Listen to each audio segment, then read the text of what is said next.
Hello दोस्तों, नमस्कार और स्वागत है आप सभी का आपके अपने YouTube चैनल भावी शिक्षक पर। इस चैनल के माध्यम से आपको सीटेट रिलेटेड सभी तैयारी कराई जा रही है फ्री ऑफ कॉस्ट। उसी क्रम में आज का ये वीडियो हम लेकर के आए एनसीईआरटी साइंस का सीटेट पेपर 2 के लिए। सीटेट का पेपर 2 के लिए हमने पूरा साइंस कवर करना शुरू कर दिया। इससे पिछले वीडियो में हमने भोजन टॉपिक, जो पहला टॉपिक था सीटेट के सिलेबस के अकॉर्डिंग, उसको हमने कवर किया था। और अगला टॉपिक आज का है भोजन के घटक। वो वीडियो काफ़ी छोटा था क्योंकि मैंने कोशिश ये की थी कि केवल भोजन के बारे में उसमें एक इंट्रोडक्शन दिया जाए और भोजन के घटक जो एक इम्पॉर्टेंट टॉपिक सबसे ज़्यादा सीटेट के लिए है वो अलग से एक वीडियो में लेकर के आऊँ। तो आज का ये वीडियो आपके लिए बहुत महत्वपूर्ण होने वाला है। अगर आप इस वीडियो को देख लेते हैं तो आपके सीटेट में 1 से 2 नंबर के क्वेश्चन इस पर्टिकुलर वीडियो से आ जाएंगे। और अगर आपने सीटेट के पूरी सीरीज़ फॉलो कर ली तो आप काफ़ी अच्छा नंबर स्कोर पर कर पाएंगे, जैसा कि मैंने किया था। तो आगे बढ़ने से पहले एक बात और, अगर आप हमारे चैनल पर नए हैं तो चैनल को सब्सक्राइब ज़रूर कर दीजिएगा। तो चलिए बात कर लेते हैं। तो भोजन के घटकों में पोषक तत्वों के प्रकार, ये सीटेट के एनसीईआरटी में से मैं निकाल करके ले आया हूँ नोट्स, तो ये आपके लिए बहुत इंपॉर्टेंट होंगे, इसको ध्यान से ज़रूर देखिएगा। तो पोषक तत्वों के प्रकार, तो पोषक तत्व टोटल जो है वो 5 प्रकार के होते हैं। 5 में से पहला है कार्बोहाइड्रेट, दूसरा है वसा, तीसरा प्रोटीन, चौथा विटामिन और 5वां खनिज। ठीक है, तो ये 5 प्रकार के पोषक तत्व होते हैं। तो इन पोषक तत्वों में इनके स्रोत से पूछ लेता है कि किस भोजन में कौन से पोषक तत्व पाए जाते हैं। ठीक है, तो पहला जब हम देखते हैं कार्बोहाइड्रेट, तो कार्बोहाइड्रेट जो है उनका स्रोत मुख्यतः क्या है, तो रोटी है और चावल है। यानी कि अगर आप रोटी खाते हैं और चावल खाते हैं तो उसमें अन्य चीज़ें भी मिलती हैं, लेकिन मुख्यतः उसमें से आपको कार्बोहाइड्रेट मिल जाता है। दूसरा प्रोटीन, प्रोटीन जो है वो आपका मुख्यतः मिलता है दाल में, मांस में और अंडे की सफ़ेदी में। जो अंडे का सफ़ेद पार्ट होता है, वाइट पार्ट, उसमें प्रोटीन मिलता है, मांस होता है और दाल होता है। ये एनसीईआरटी में लिखा हुआ है, मैं बहुत इंपॉर्टेंट आपको फिर से बता दे रहा हूँ, एनसीईआरटी से लेकर के आया हूँ। तो प्रोटीन हो गया। तीसरा है वसा। वसा की जब बात करें तो मक्खन, घी और क्रीम में वसा ज़्यादा मात्रा में पाई जाती है। ठीक है, वसा हो गया। उसके बाद विटामिन। अब विटामिन कई प्रकार के होते हैं, A B C D E के, इस तरह के कई प्रकार के होते हैं। तो ए की बात करें अगर, मुख्यतः जो चीज़ें एनसीईआरटी में दी हुई थी वही चीज़ें मैं आपको बता रहा हूँ। विटामिन ए की बात करें तो वो पाए जाते हैं पपीता, गाजर और आम में। यानी कि अगर आप पपीता खाते हैं, गाजर खाते हैं और आम खाते हैं तो विटामिन ए आपको ज़्यादा मात्रा में मिलेगा।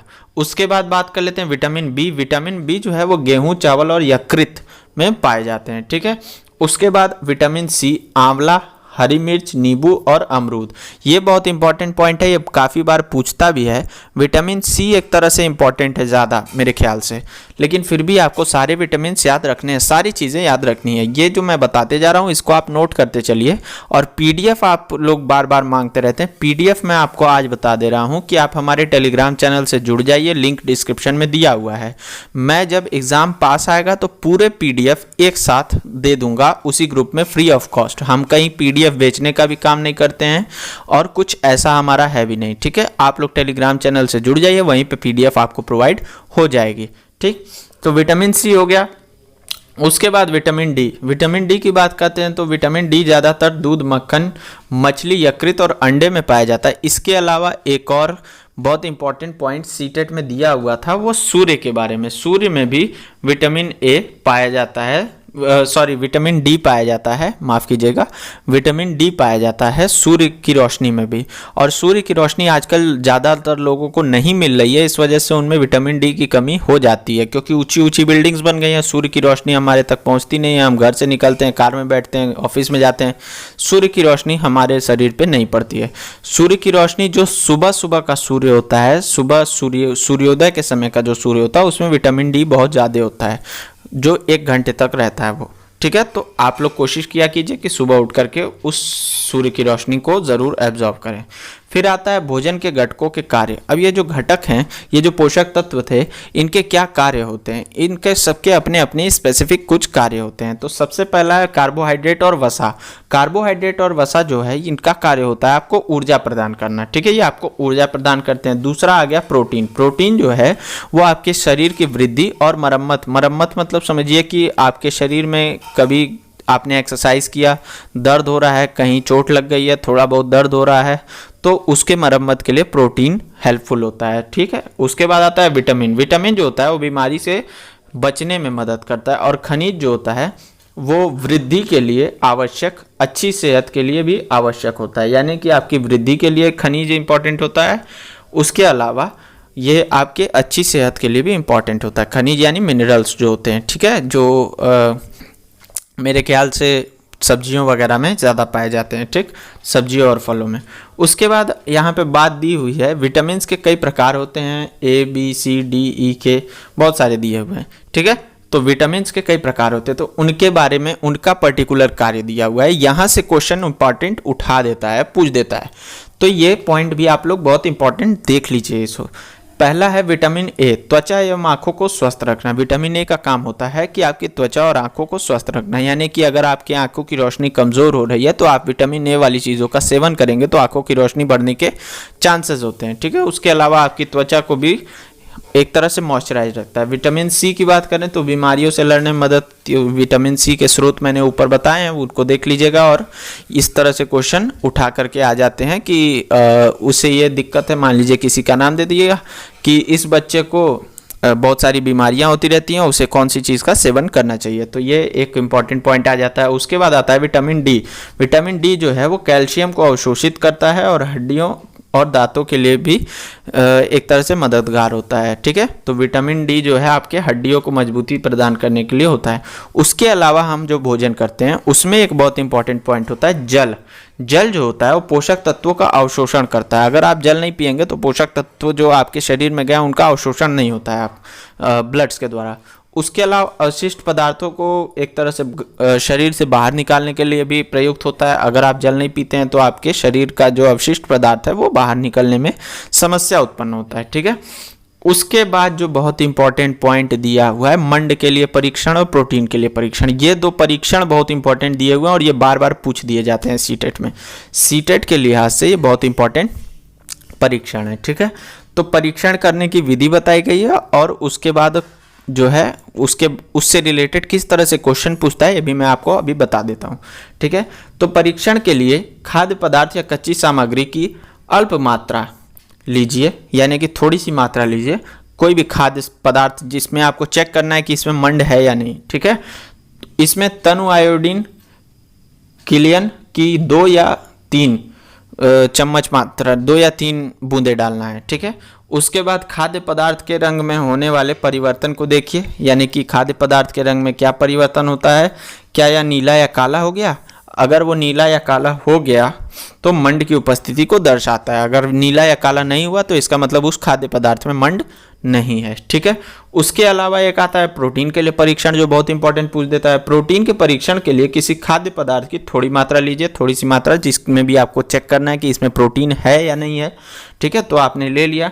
जिस खाद्य पदार्थ का परीक्षण करना है, यदि वह ठोस है तो पहले उसका पेस्ट अथवा चूर्ण बनाने की आवश्यकता होती है। यानी कि अगर आपने कोई ठोस खाद्य पदार्थ लिया, मान लीजिए आपने अंडे का सफ़ेदी ले लिया, अगर आपको ये जानना है कि इसमें प्रोटीन है कि नहीं है तो आपको उसको पहले पीस करके एक तरह से पेस्ट में बदलना पड़ेगा। ठीक, तो उसको चूरे के रूप में बना दीजिए, पेस्ट के रूप में बना दीजिए। ठीक है, तब आप कर सकते हैं। तो उसके क्या कहते हैं, पीस कर या मसल कर चूर्ण के रूप में एक साफ परख नली में डाल देना है आपको।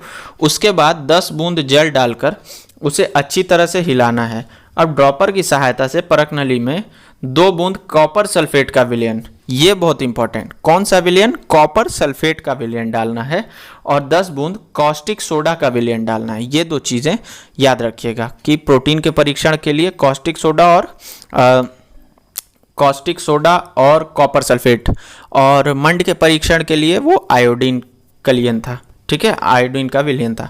उसके बाद अच्छी तरह से हिलाकर कुछ मिनट के लिए परख नली को रख देना है। उसके बाद आपको क्या दिखता है, तो दिखता यह है कि परख नली का पदार्थ बैंगनी रंग का हो गया है, यानी कि जो आपने डाला था चूर्ण रूप में वो बैंगनी रंग का, जो पेस्ट आपने डाला था वो बैंगनी रंग का हो गया है।